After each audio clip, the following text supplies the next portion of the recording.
My name is Debbie, and this is Pouring My Art Out for the Lord. And I have another mass make project for you today.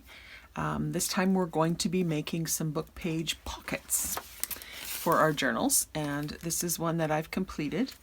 I just made it with a couple of book pages for some. It's a pretty good sturdy pocket.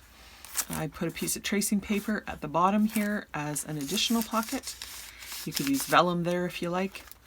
And then this is one of the clusters that we made in our last mass make video. So I'll link that below if you are interested in that, and I'll show you how to make this. Super easy. So I have this this Bible that I've been working on deconstructing, I guess. It was a Bible that was already kind of falling apart and quite stained and stuff, so I don't feel too bad about doing this, and then I get to put God's Word into my projects, which I love. So I'm just going to glue 2 pages together, so I'm just going to flip this page while it's still in the book block here. It's just a little easier to get things lined up.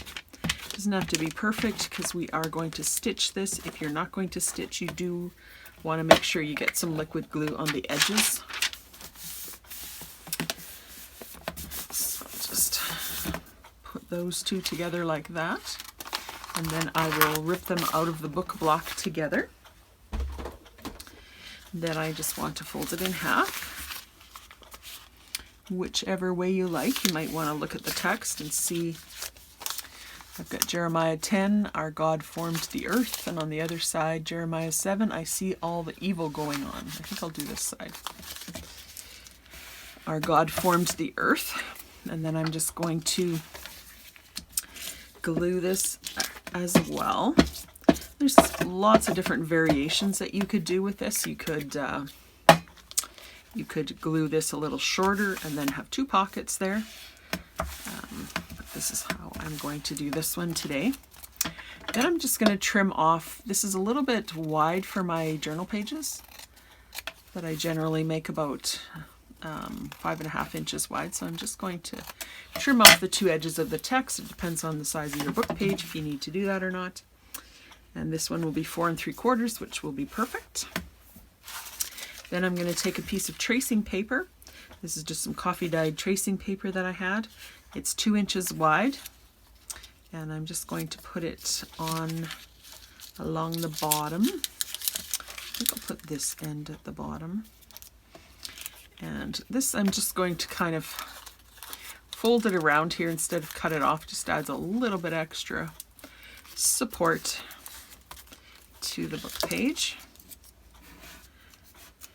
just like that. And then I'm going to pick one of my clusters that I made.